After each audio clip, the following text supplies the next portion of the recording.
Selamat pagi Bapak Ibu yang kekasih di dalam Tuhan Yesus Kristus. Pagi hari ini saya, Eko Wayu Suryaningsih, kembali menyapa dengan kebenaran firman Tuhan yang terdapat dalam Lukas 8 ayat 13. Lukas 8 ayat 13.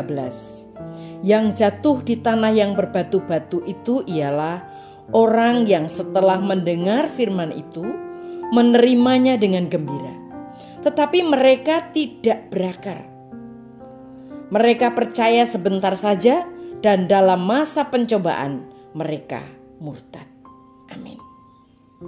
Bapak Ibu yang kekasih di dalam Tuhan, selama musim semi dan rumput-rumput biasanya bertumbuhan, berubah menjadi hijau dan bunga-bunga bertumbuhan, bermekaran di mana-mana. Sungguh indah. Namun saat hujan berhenti dan musim kemarau datang, bukit-bukit kembali berwarna coklat. Mengapa? Karena rumput memiliki akar yang dangkal. Akarnya tidak dapat mencapai sumber air jauh di bawah tanah. Jadi ketika tanaman tidak berakar dalam, mereka mungkin bertunas dan tampak sehat pada awalnya. Tetapi tanpa akar yang dibutuhkan, mereka akan cepat layu. Kehidupan rohani kita pun demikian. Tanpa akar yang dalam, iman kita tidak dapat tetap teguh ketika masalah datang. Firman Tuhan berkata di dalam Lukas 8 ayat 13, benih yang jatuh di tanah yang berbatu-batu itu ialah orang-orang yang dengan senang hati mendengar firman Tuhan itu dan menerimanya. Tetapi mereka tidak berakar dalam dan mereka percaya hanya sebentar saja. Dan ketika hidup menjadi sulit, mereka menyerah. Bapak Ibu yang kekasih di dalam Tuhan, seringkali kita mendengar firman Tuhan dan bersemangat menerimanya. Tetapi kita tidak membiarkannya mengubah kehidupan kita. Kita bertindak dangkal, kita menanggapi dengan perasaan, kita tergerak secara terpaksa. Tetapi kita tidak meluangkan waktu untuk membiarkan firman Tuhan itu meresap dan tinggal di dalam hidup kita. Tidak seorang pun ingin menjadi orang yang dangkal. Sebaliknya, kita ingin memiliki akar rohani yang dalam, agar ketika resesi datang dan berlangsung beberapa tahun, kita dapat terus menghasilkan buah.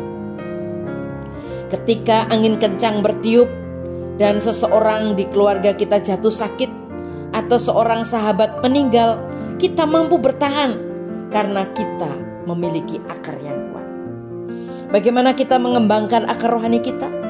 Kita bisa mulai dengan memiliki waktu yang bermakna setiap hari bersama-sama dengan Tuhan. Saat kita meluangkan waktu untuk berdoa, saat kita meluangkan waktu untuk beribadah, saat kita meluangkan waktu untuk membaca firman Tuhan, kita akan takjub melihat bagaimana praktek sederhana ini memperkuat kehidupan kita. Semakin kita mengenal Tuhan, semakin kita akan mengasihinya.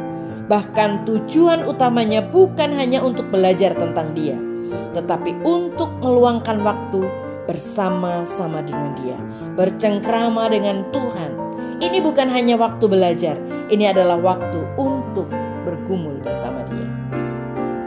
Cara lain untuk menumbuhkan akar rohani adalah dengan terhubung secara teratur dengan sekelompok kecil orang-orang percaya. Tidak seorang pun dari kita memiliki perspektif hidup yang utuh. Kita semua memiliki titik buta.